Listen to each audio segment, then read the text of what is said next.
Welcome friends. You've just tuned into K&K's Data Dilemma. Today we're talking about a practice within organizations that is considered unethical, but in our day and age, morally acceptable: data collection. You know, that thing that makes your phone say, "Hey, Karen, you might like these shoes," when you've literally never searched for shoes but thought about them for 2 seconds last week. Ah yes, personalized marketing. It's like a digital mind reader that's sometimes helpful and always a little creepy. But let's not just swipe past this. What happens when companies collect all that data without asking nicely first? Spoiler alert, it's not great. Exactly. Today, we're tackling the big question: is collecting data without explicit consent ethical or privacy invasion? Diving into our first ethical lens, say hello to utilitarianism. Think of it as the friend who says, "I don't care how you got here, as long as everyone's happy in the end." Exactly. Utilitarianism is all about the greatest good for the greatest number. Okay, so let's apply this lens into data collection.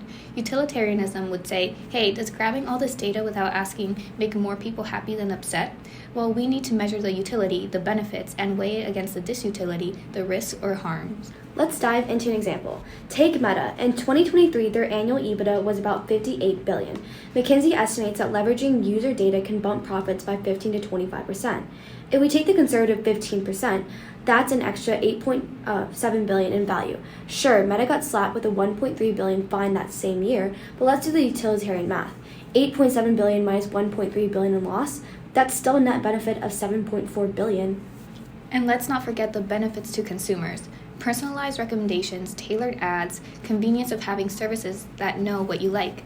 Like, how does Netflix always know I'm in the mood for a sappy rom-com movie? Totally get that, but we can't ignore the disutility. Sneaky data practices can cause serious harm like privacy breaches and customers feeling unsafe. So we present this question again. Do the benefits outweigh the harm?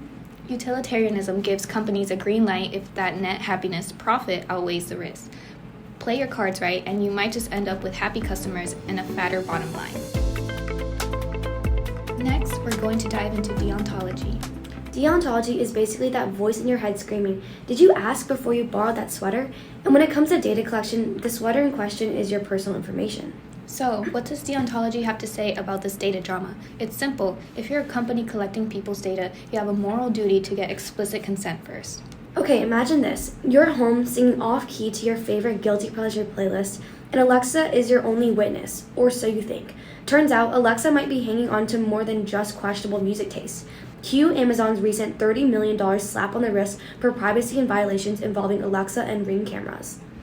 Amazon's Alexa wasn't just helping kids with their homework or answering what sound does a narwhal make. It was also secretly storing their conversations, geolocation data, and who knows what else. According to deontology, it's not just about the outcomes, like smoother voice commands or smarter algorithms. It's about respecting people's autonomy and rights. By keeping children's data, ignoring deletion requests, and not being upfront about it, Amazon essentially said, "We know better than you what to do with your data." That's a clear violation of the moral duty to treat users and their kids with respect and transparency. Even if Amazon's algorithms got better and made Alexa more helpful in your day-to-day life, deontology doesn't care about those benefits. The act of disregarding explicit deletion requests and storing data indefinitely is inherently wrong because it violates the trust and consent of users. It's not about what you gain, it's about the principles you break along the way. So we went into utilitarianism and deontology separately, but do they agree, and if not, how might we resolve the tension?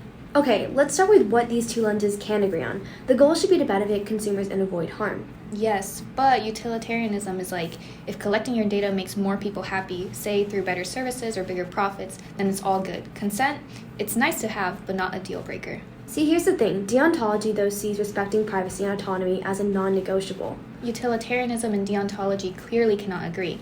One way we could resolve tension is by combining the best of both worlds. A little bit of this and a little bit of that. We can respect consent and autonomy while still achieving utilitarian goals. I see where this is going. So, first, consent as a moral duty. Companies need to be clear how they'll use your data. No sneaky fine print or jargon. Transparency builds trust. Next, limiting data collecting but gathering what's necessary to deliver the intended benefit. Maybe we can even add about the trade-offs. If you're collecting data, tell a consumer why it's adding benefits. That way people can even feel more aligned with utilitarian goals of maximizing happiness. We're saying that while data collection without explicit consent may seem unethical from a deontological standpoint, it can be morally acceptable if companies find a middle ground. If Companies explain how data will benefit the user and limit data collection to just what's necessary. They're respecting autonomy while still working towards those goals of maximizing happiness. It's all about balance. Our team wants to say that data collection without explicit consent is a morally gray area, but when companies operate with clear intentions, accountability, and a commitment to minimizing harm, it can be ethically justified. The best of both worlds is achievable. The challenge ahead for companies is clear: embrace innovation, but don't sacrifice ethics in the process. With the right principles in place, we believe organizations can achieve ethical data collection practices that work for everyone.